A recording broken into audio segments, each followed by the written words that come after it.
dalam dirimu segala sesuatu yang apa saudara? Duniawi, yaitu percabulan, kenajisan, hawa nafsu, nafsu jahat dan juga keserakahan yang sama dengan penyembahan berhala. Semuanya itu mendatangkan murka Allah atas orang-orang durhaka. Dahulu kamu juga melakukan hal-hal itu ketika kamu hidup di dalamnya. Tapi sekarang buanglah semuanya ini, yaitu marah, geram, kejahatan, fitnah, dan kata-kata kotor yang keluar dari mulutmu. Jangan lagi kamu saling mendustai karena kamu telah menanggalkan apa saudara? Manusia lama serta kelakuannya, ayat 10. Dan telah mengenakan manusia baru yang terus menerus, keren banget nih istilah, terus menerus diperbaharui untuk memperoleh pengetahuan yang benar menurut gambar haliknya. Kata baru yang dicatat oleh Alkitab saudara dan saya, sebenarnya diambil dari dua bahasa Yunani. Tolong ingat ini baik-baik. Kata baru yang pertama yang diambil dari bahasa Yunani namanya adalah neos. Diterjemahkan ke bahasa Inggris news. Bahasa Indonesianya berita. Dan ini adalah konsep baru yang cuma satu kali. Kita nonton berita hari Sabtu, nontonnya besok, kita ngomongnya gini, oh itu berita kemarin. Karena dia barunya cuma sekali, hari Minggu udah basi. Betul? Oh saya udah terima forwardnya, saya udah forward ke grup sebelah. Kita kalau dengar berita yang baru begitu, besoknya selalu begitu sikap kita. Karena dia barunya cuma satu kali, gak cuma itu aja. Sepatu. Kita bawa keluar sepatu baru dari mall, waktu kita pakai dia gak baru lagi. Ya, dia lecet lah, dia kena air hujan lah. Zaman saya dulu kalau pakai sepatu baru diinjek sama teman-teman lah. Dia gak baru lagi. Mobil baru keluar dari showroom, harganya langsung drop 30%. Dia nggak baru lagi. Yang seneng di dapur, apel kalau kita belah jadi dua apel baru. Kita diemin 1 jam, dia mulai melewati proses oksidasi. Dia tiba-tiba warnanya berubah jadi kecoklat-coklatan, sudah nggak putih lagi. Karena dia barunya hanya 1 kali. Nah ini adalah konsep baru yang kita mengerti selama ini. Barunya cuma sekali. Makanya banyak orang Kristen di Anchor Ministry tapi nggak ada. Banyak orang Kristen ngerasa baru setahun sekali kan? Hah? Kok belaga lupa mukanya? Kalau kebaktian Natal, kayaknya gimana gitu.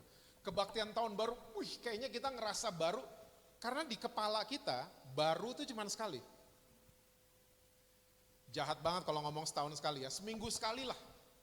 Kalau udah jam kebaktian kita ngerasa, kena dentuman sound system kita ngerasa gimana banget. Karena di kepala kita konsep baru namanya neos.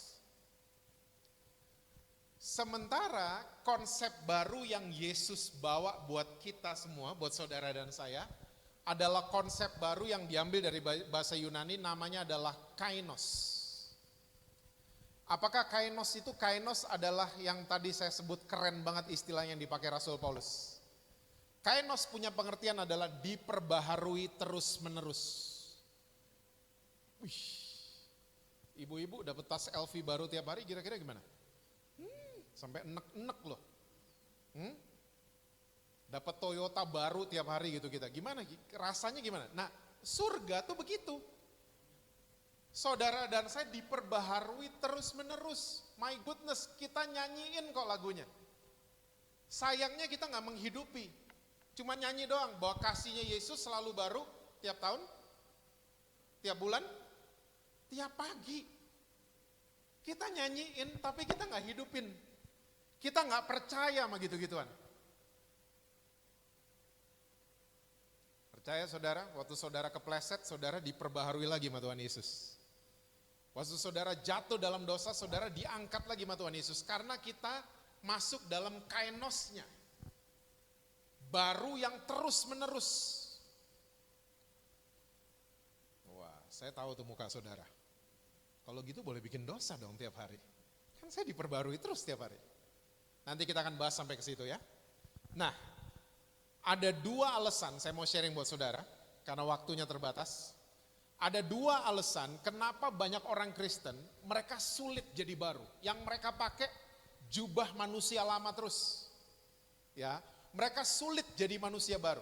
Yang pertama, alasan pertama kenapa banyak orang Kristen sulit jadi baru adalah Intimidasi iblis. Ngeri ini. Iblis itu nggak punya kerjaan. For your information, kerjaannya cuma satu dan sering juga kita nyanyiin lagunya. Judulnya Oleh Darah Anak Domba. Kerjaan iblis dicatat di kitab Wahyu 12 ayat 10. Ya, kita nyanyiin lagunya. Dia kerjanya cuma mendakwa saudara dan saya seminggu sekali. Masih ingat? Siang dan malam. Wih. Dia kerjanya cuma satu tapi lembur. Kita kerjanya dua lembur kan? Kerjaannya banyak jadi lembur kita. Iblis cuma satu tapi lembur. Siang dan malam. Saudara pernah dengar gak kalimat-kalimat gini di telinga saudara? Lo kan cerai. Lo kan lihat porno minggu lalu. Lo kan masturbasi 2 minggu lalu. Lo kan selingkuh tahun lalu. Pernah dengar kalimat gitu? Wih, saudara rohani banget semuanya ya. Hah? Lo kan gini, angkat-angkat tangan lagi lo malam minggu di angker ministry. Wah, ngaca dong. Pelayanan lagi, berdiri lagi depan mimbar, ngaca lo. Pernah dengar kalimat-kalimat kayak gitu? Dan dia kerjain itu siang dan malam. Gak pantas, lo gak pantas. Dan banyak ya tingkahnya iblis nurun ke orang Kristen loh. Di angker ministry tapi gak ada. Lo gak pantas, pelayanan gak pantas. Angkat-angkat tangan, nyanyi lagu gereja, lo gak pantas. Dan waktu kita mulai entertain suara-suara itu, kita mulai gini. Kok Teddy, yang pelayanan dia dulu deh, jangan gue. Gue belum bener, dia udah bener. Pernah dengar orang Kristen ngomong gitu? Atau sering ngomong kayak gitu? Gue belum bener, dia aja deh. Waktu kita declare kita belum bener, neraka tepuk tangan. Wah, kejebak tuh orang. Dan akhirnya kita gak pernah mengalami progres, kemajuan. Kita lari di tempat, kita jalan di tempat. Karena iblis memutar balikan fokus saudara dan saya kepada masa lalu kita. Lihat lo dulu, lihat lo minggu lalu, lihat lo kemarin, lo ngapain. Itu iblis. Dia kasih kaca spion gede banget. Dan kaca depannya kecil banget. Bayangin mobil kalau kayak gitu. Gak jalan-jalan mobilnya, sama kita. Mobil kaca spionnya kecil, kaca depannya yang besar. Seharusnya kita begitu, gak lihat belakang terus, sekali-kali lihat belakang gak apa-apa untuk cek kita udah sejauh mana jalannya, sejauh mana kemajuannya.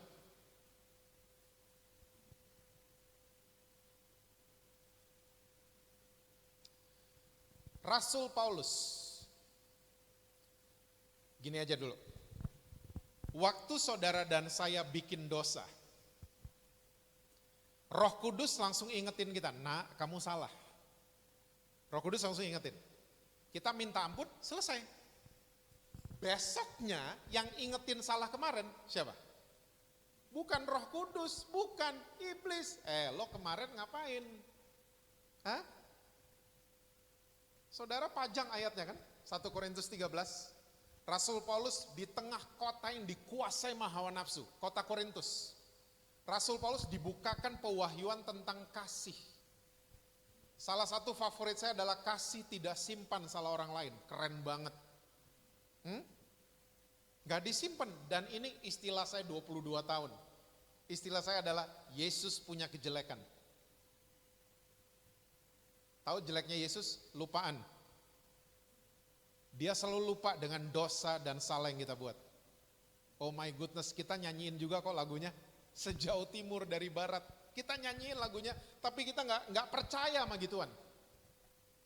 Sejauh timur dari barat, untuk yang sering ke Bali, itu sama aja Sanur ke Jimbaran.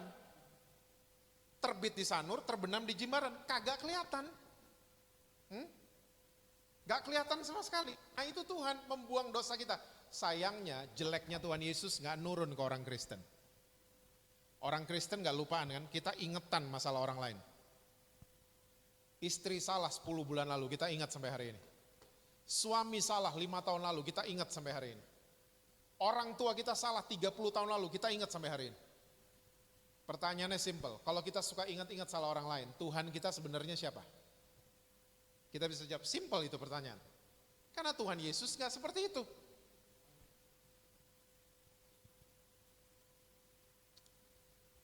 Saya punya teman seorang worship leader yang cukup terkenal. 2 tahun lalu, kita ketemu di waktu masih kebaktian offline masih lancar.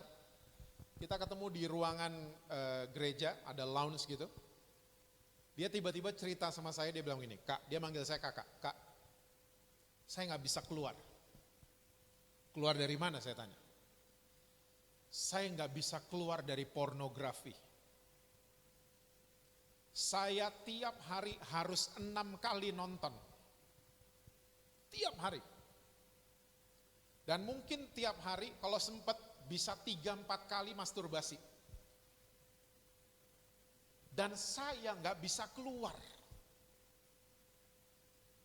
Tiap mau pelayanan teman-teman yang lain, musisi, singers, dancer, semuanya doa, saya mojok dulu, lihat nonton dulu. Nonton di space yang jauh dari CCTV dan lain sebagainya.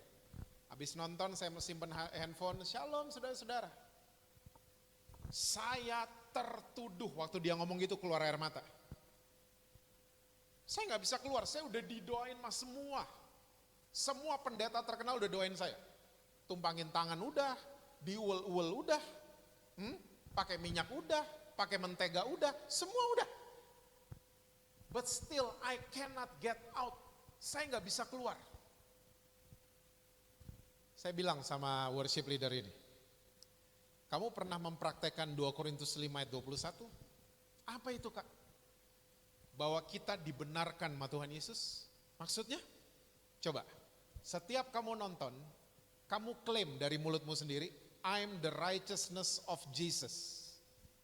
Saya dibenarkan sama Tuhan Yesus. Ah Kak yang benar, coba. Mau terus terbelenggu dan munafik kemana-mana atau pengen merdeka? Ya pengen merdeka, coba. Setiap nonton, kamu bilang, I'm the righteousness of God. Saudara tahu, selesai kebaktian saya udah gak pernah ketemu dia. Februari kemarin saya ketemu dia. After 2 years, sebelum kita di lockdown. Saya ketemu dia peluk saya, dia bilang gini, Kak, it works. Maksudnya, waktu saya mulai memproklamasikan bahwa saya dibenarkan sama Kristus. Tiba-tiba yang sehari 6 kali mulai turun sehari sekali. Dan makin turun seminggu sekali. 6 bulan sekali. Hari ini, saya dengan rasa ucapan syukur, saya mau bilang buat kakak, saya merdeka total dari pornografi. Saya mau tanya sama saudara di Anchor Ministry, dia merdeka pakai kekuatan sendiri? Ada kekuatan lain yang interfere sampai orang ini merdeka. Makanya firman Tuhan, ingatkan ayat itu, di dalam kelemahan kita, kekuatannya Tuhan sempurna. Jangan sok kuat. Mentang udah pelayanan gitu sok kuat. No, selama celana dalam kita di dalam, kita Superman. Karena Superman di luar makanya. Gak ada dari kita yang Superman, gak ada. Kita semua lemah, termasuk saya. Tapi jangan sok kuat. Gak ada dari kita yang kuat. Nah ini yang dibilang dengan gospel. Gospel bahasa Inggrisnya adalah good news. Waktu Yesus mau naik ke surga, yang dipesan adalah, ya, go and preach the gospel. Bukan preach yang lain, bukan khotbah yang lain. Bukan khotbahin berkat ini, berkat itu, bukan. Yang Yesus pesan, khotbahin good news. Kabar baik. Saudara pernah dengar good news? Ibu-ibu? Gucci sale 90%. Kira-kira gimana? Hah? Mandi gak? Tokonya ngantri loh, gak peduli. Ngantrinya 2 jam, gak peduli. Karena saya dengar good news. Orang dengar good news berubah. Itu maksud saya. Hah? Bukannya, wah saya bisa bikin dosa terus dong. Bukan gitu nerimanya. Orang dengar good news berubah. Air Jordan sale 95%. Wah yang laki-laki berangkat semua pasti. Gue mau ngantri. Ya, Brompton cuma 3 juta tiba-tiba. Ngantri semuanya. Good news. Apalagi dosa saudara dan saya diampuni 100%. That's a very good news. Masalahnya kita orang Kristen, kita pakai mimbar untuk nyebarin bad news. Bukan good news. Lo salah lo, bangkrut lo nanti. Kita gitu-gitu kalau khotbah. Lo gay lo, mati lo, dibakar lo nanti. Kita gitu-gitu khotbahnya. Makanya orang jadi munafik instead of berubah. Orang jadi muka dua. Orang kalau ketakutan jadi muka dua. Di angker ministry nggak ada. Di ministry yang lain.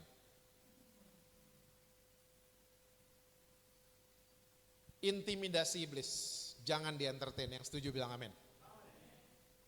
Kita merdeka, diperbaharui terus-menerus sama Tuhan Yesus. Saudara akan bingung sendiri lihat saudara kalau berubah. Hah? Saya kok bisa berubah? Karena kita mengakui dia setiap hari, saya dibenarkan sama Tuhan Yesus. Berubah sendiri. Saya udah 5 tahun belakangan ini lihat banyak kesaksian, salah satu yang worship leader itu. Ada yang dipiara sama suami orang. Hah? Lepas selepas-lepasnya. Udah gak pengen. Hah? Semua karena good news. Karena good news itu punya kuasa. Yang kedua, kenapa orang Kristen susah jadi baru? Kita punya salah paradigma selama ini tentang kata yang namanya dunia. Kita punya salah kaprah. Dan di Alkitab saya ketemu ada seorang teman, kita kayak punya teman gitu. Namanya adalah Yohanes. Yohanes waktu masih istilah saya masih cupu, masih muridnya Yesus gitu. Ya, yang kerjaannya sok preman gitu kan. Dia rada sok preman orangnya kan. Waktu Yesus nggak disambut di Samaria dia bilang, bakar aja di kampung. Sok preman banget lah orangnya. Ya, itu masih cupu dia. Belum dewasa.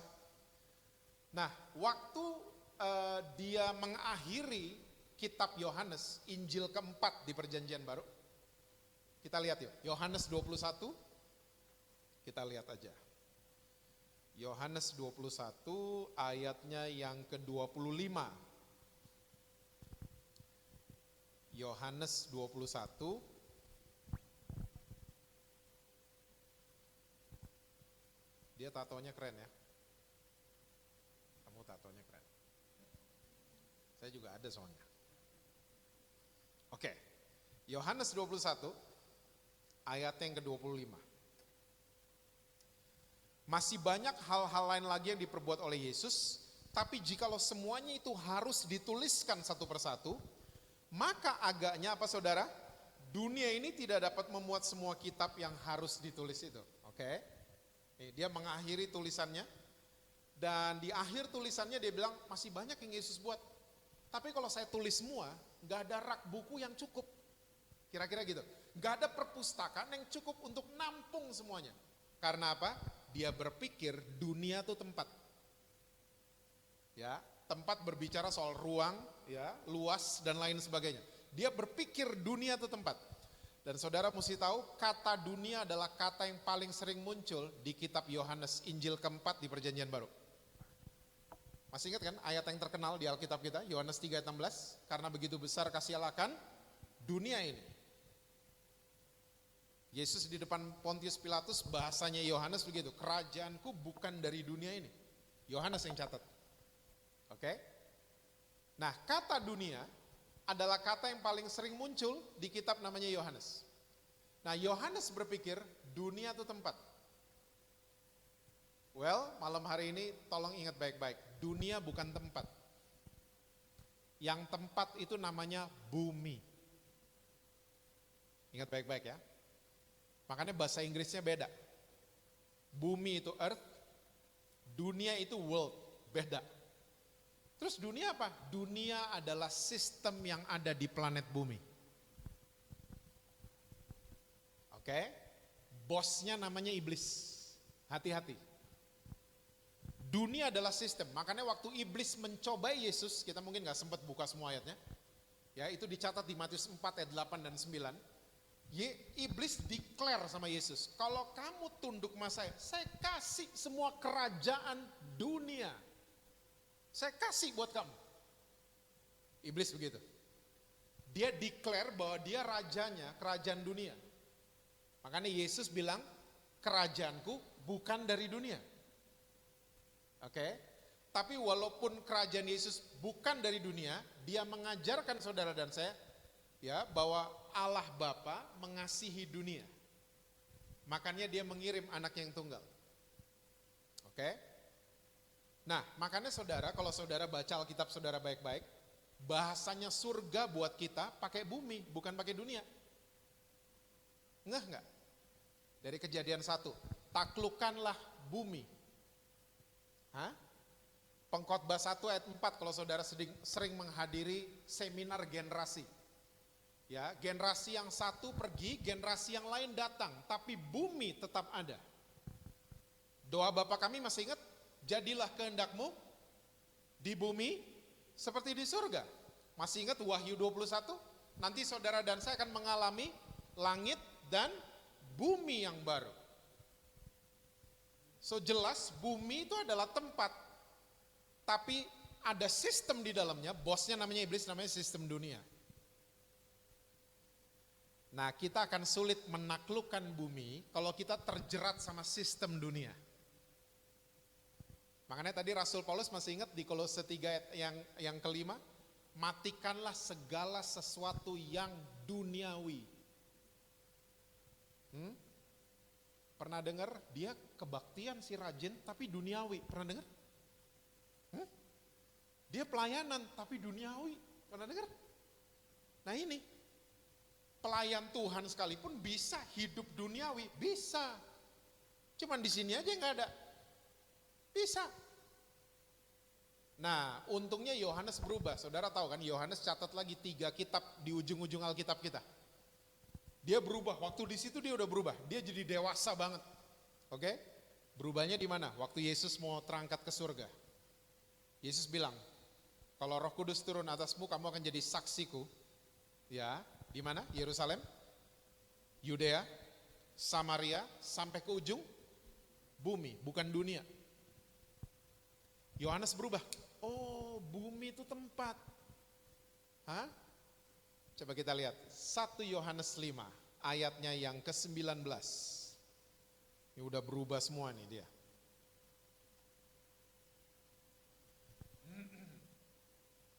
Saudara kalau lihat judul di atas 1 Yohanes 5 itu adalah iman mengalahkan dunia, bukan bumi. Ayat 19, dia tahu bosnya dunia tuh iblis. Kita tahu bahwa kita berasal dari Allah dan seluruh dunia berada di bawah kuasa si jahat. Saudara ingat 1 Yohanes 4 ayat yang keempat, roh yang di dalam kita lebih besar daripada roh yang ada di dunia, bukan bumi. Oh, Yohanes ngerti nih di sini. Dia udah ngerti semuanya. Bahwa bumi itu tempat, dunia itu sistem. Terus sistem dunia itu menawarkan apa sih? Yohanes juga catat. Yuk mundur, 1 Yohanes 2 ayat 15, 16 dan 17. 1 Yohanes 2 ayat 15, 16 dan 17.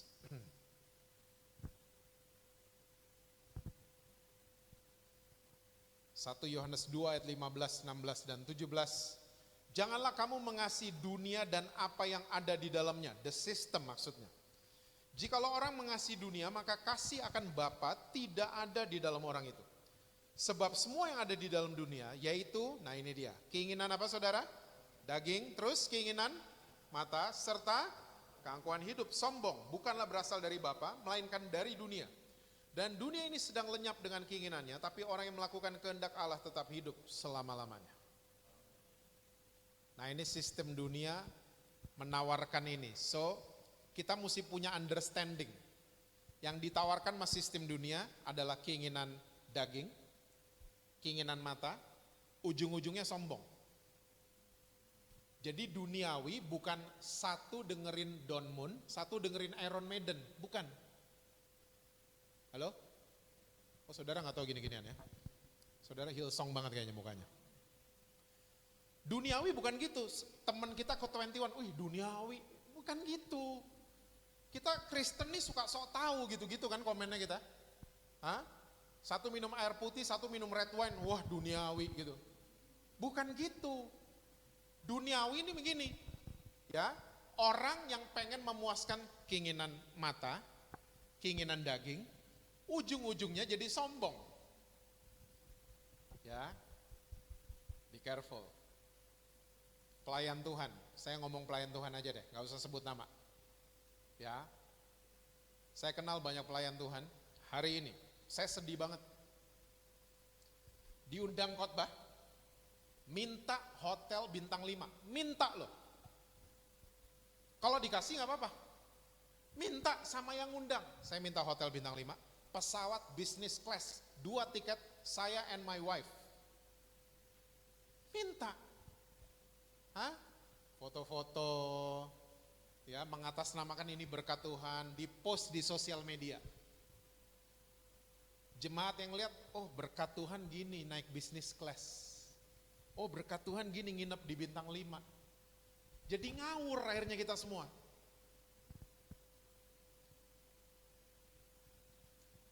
Saya sedih banget. 3 tahun belakangan kalau saya ketemu sama anak-anak sekolah Alkitab di Indonesia dan di luar Indonesia, saya suka tanya, kenapa masuk sekolah Alkitab? Zaman saya dulu kalau sekolah Alkitab jawabnya begini, saya mau belajar firman Tuhan, makanya saya sekolah. Saya dijamah sama Tuhan, makanya saya mau masuk sekolah Alkitab. Jawabannya kebanyakan gitu zaman dulu. Zaman sekarang kalau ditanya, 3 tahun belakangan nih saya ketemu mahasiswa STT, masuk sekolah Alkitab kenapa? Iya biar amplopnya gede kayak Om Jesse lah. Sedih banget gue. Dengar ginian sedih banget, hancur hati gue. Hah? Kita mulai kayak Yudas, jual Yesus demi amplop. Saya suka tanya sama teman-teman saya yang suka khotbah kemana-mana. Masih sering dengar gak Tuhan suruh balikin amplopnya? Dan kalau dengar balikin gak amplopnya? Ngeri kita. Kita pelayanan semua serba ingin memuaskan keinginan mata, daging, ujung-ujungnya sombong. Pelayanan hari ini bukan demi surga kan, tapi demi konten. Hah? Gak apa-apa khotbah di sosial media gak apa-apa. Saya pun melakukan hal yang sama. Tapi jangan bias. Yesus cuma training 12 orang. Gak 10.000 orang, 12 orang. Satu fail lagi, gagal loh satu, bunuh diri. Coba kalau Kotedi gitu sekarang. Angker ministry ada yang bunuh diri. Wah dijelek-jelekin masih. Hah? Gak bener tuh, wah ngajar ini makanya gak bener. Yesus bunuh diri, salah satu muridnya. Satunya nyangkal, untung tobat satunya. Dia latih 3,5 tahun. Habis dia terangkat ke surga, 11 ganti Matias, 12 jungkir balikin dunia. Yesus bukan soal quantity, tapi quality. Itu Yesus. Dan caranya Yesus diadop sama orang-orang komunis. Lenin, Stalin, Karl Marx. Waktu mereka mau nyebarin paham komunis, mereka rekrut 17, 12 mereka gak sanggup. 17 anak muda. Direkrut, diajarin paham komunis. Ya, diutus dari Rusia. Uni Soviet masih namanya saat itu. Apa yang terjadi? 2/3 Eropa jadi komunis. Cara yang dicari, yang dipakai salah satunya caranya Yesus.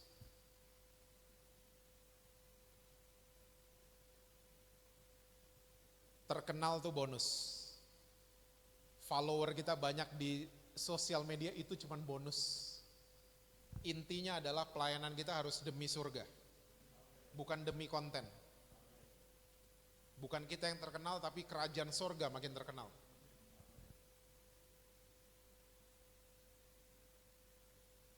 Ayat terakhir, benar terakhir. Benar. Matius 23 ayat yang ke-27. So ini 2 alasan ya, yang membuat orang gak bisa jadi baru, intimidasi dan duniawi. Matius 23 ayat yang ke-27.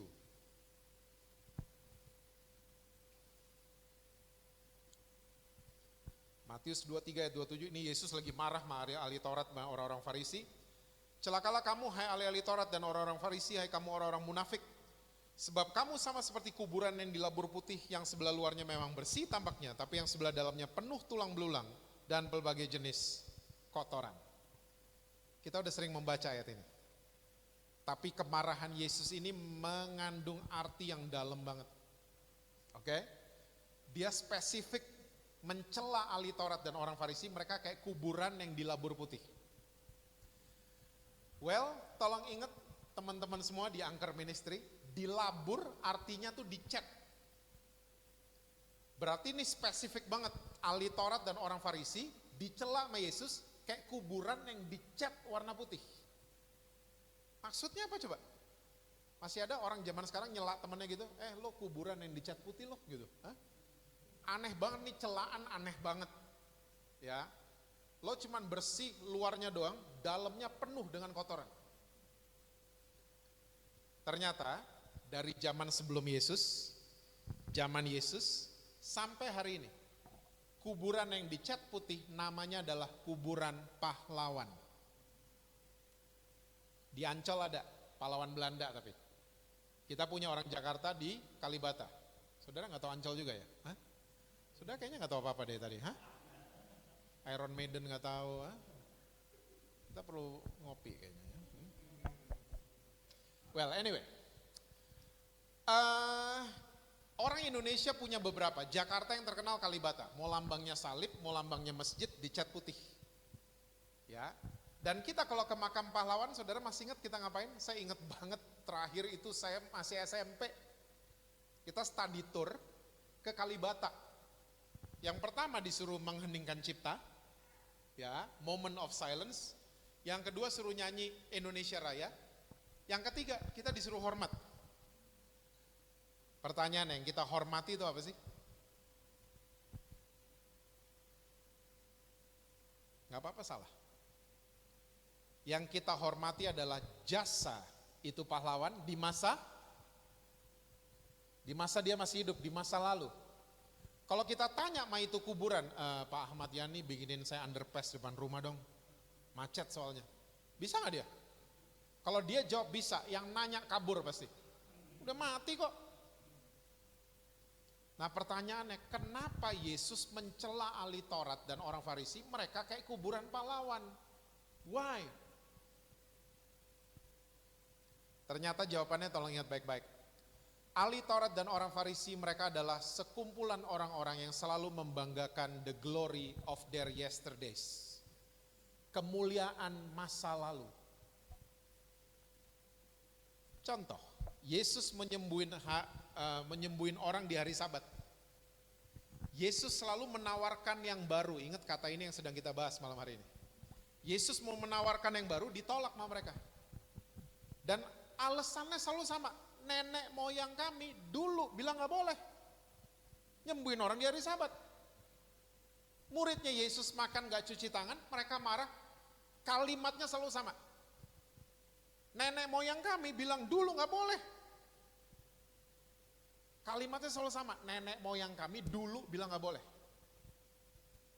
Tolong ingat saudara, masa lalu yang namanya masa lalu, dia mau buruk, dia mau keberhasilan, tetap namanya udah lewat. Kita punya kecenderungan ngulang yang berhasil. Kalau masih relevan gak apa-apa. Tapi kalau udah gak nyambung, kayak beli Giant tadi, udah gak nyambung, Giant udah gak nyambung sama anak sekarang. Udah gak user friendly. Kalau gak nyambung berubah dong. Jangan mempertahankan yang lama. Kenapa makam pahlawan? Makam pahlawan cuma ada monumen, gitu kan? Dan kita kalau lihat monumen, kita cenderung hormat. Oh, dulu dia gini, dulu dia gitu. Nah kita sering gitu juga. Saya udah dari dulu, kamu apa? Kamu anak kemarin sore. Kalau kita suka ngomong gitu sama anak-anak kita, bertobat lah. Lo siapa? Daddy udah dari dulu. Kamu anak kemarin sore, yesterday afternoon boy. Salah banget Inggrisnya ya. Anak kemarin sore. Don't play. Don't rich people sad. Jangan kayak orang susah. Kita begitu. Saya terjemahin bebas saja yang Yesus ngomong. Ya, Yang duluan bisa jadi belakangan. Yang belakangan bisa jadi duluan. Be careful. Saya bertobat waktu ngerti gini-ginian, saya tobat mas senior sama junior. Saya gak mau ngerasa diri saya senior. Enggak. Kalau ada yang lebih muda, dia kapasitasnya lebihin saya mau belajar sama dia. Saya ngelihat orang dari kapasitas hari ini, bukan dari senior atau junior.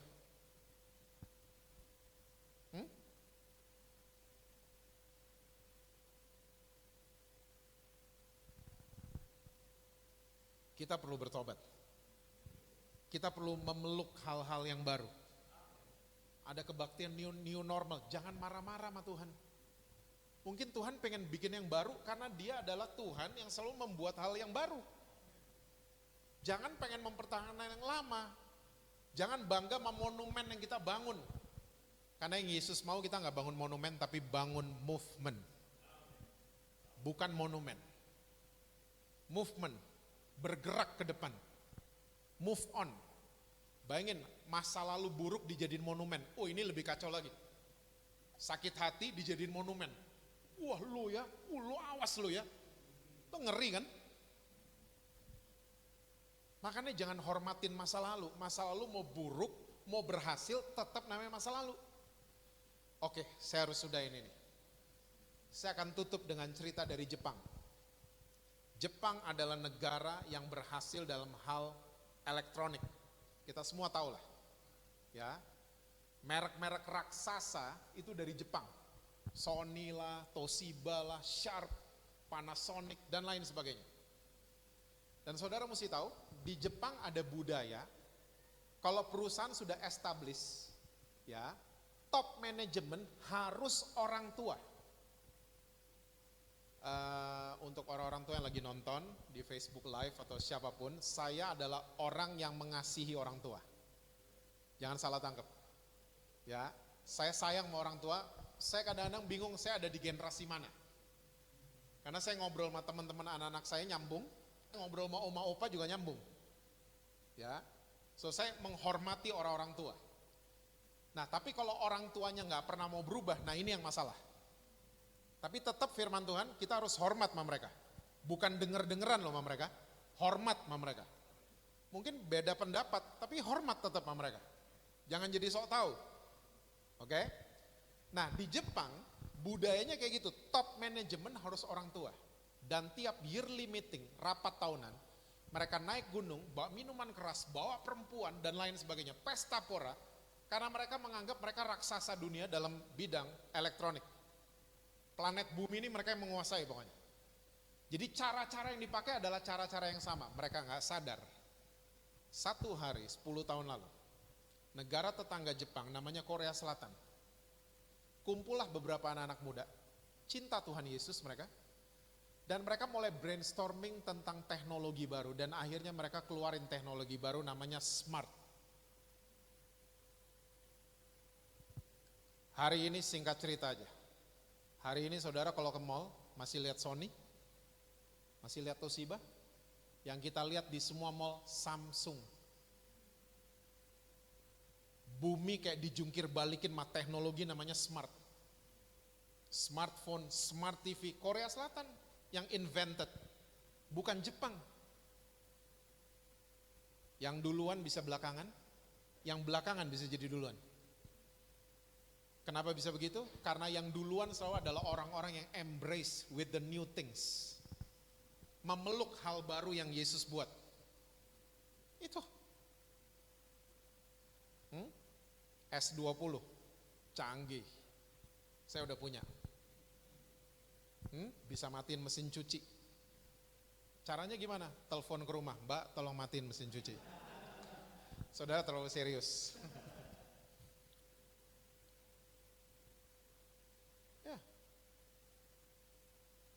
Ada penyanyi-penyanyi tua yang senang musik. Saya senang musik banget. Saya kolektor CD saya di rumah ada 7.200. Semuanya asli, nggak ada yang bajakan. Ya, you name it, Beatles semua saya lengkap. Ya. Saya pengamat musik banget. So, banyak penyanyi-penyanyi tua hari ini, mereka reuni, mereka nyanyiin lagu-lagu lama. Saya punya istilah buat mereka, mereka kayak roket. Shoot. Orang pada lihat, shoot, habis itu hilang. Ya. Tapi ada band loh. Ya, di Indonesia juga ada yang gitu kan. Udah tua-tua, reuni, tetap lagunya Biskola yang ditunggu-tunggu. Udah MRT loh hari ini. Mereka masih nungguin Biskola. Tapi ada band dari Inggris, tepatnya dari kota London. Mereka start sama with the Beatles. Namanya The Rolling Stones. Sampai 2 tahun lalu masih keluarin lagu baru, judulnya Doom and Gloom. Masih ngeluarin lagu baru. Mereka kalau manggung, yang nonton 4 generasi, harus di stadion. Saya ulang, harus. Gak bisa di hall biasa, gak bisa. Harus di stadion. Saya kalau lihat drummernya udah ngeri. Kalau lihat, kayak mau patah, krek gitu. Udah opa-opa banget. Tapi mereka masih fresh with new things. Bumi tempat kita tinggal, semua orang berlomba-lomba mengeluarkan yang baru. Ternyata Yesus sudah ngajarin. Supaya saudara dan saya nggak tinggal di masa lalu. Nggak cuman hormatin monumen, tapi bikin movement. Bukan cuman, wah dulu gue udah gini, lu anak baru. Jangan, tobat mas sikap-sikap kayak gitu. Ya, anak-anak kita punya ide, dibimbing mereka. Jangan dihakimi, jangan dicela. Well, saya percaya waktu saudara dan saya mulai menolak semua intimidasi iblis. Gak hidup lagi duniawi. Ya, mulai ndak sombong, ya, nggak entertain keinginan mata, keinginan daging. Saya percaya saudara dan saya akan melihat hal-hal yang baru setiap hari. Dapat ide-ide baru setiap hari. Kreativitas yang baru dari Tuhan Yesus setiap hari. Dan saya percaya kasihnya suami buat istri itu juga akan selalu baru tiap pagi. Wah, ini berat kayaknya. Kasihnya istri buat suami akan selalu baru setiap pagi juga. Kasih anak-anak buat orang tua akan selalu baru setiap pagi. Karena kita punya Tuhan yang seperti itu. Kasihnya juga selalu baru buat kita setiap hari. Tuhan berkati saudara-saudara semua. Sampai ketemu lagi. Ya, selalu harmonis di rumah. Ya. Sukses dalam pekerjaan saudara, dan rekening BCA selalu penuh buat saudara. Kenceng banget kalau gitu-gituan ya. Saya minta dengan hormat worship leader kita. Please pray for the word.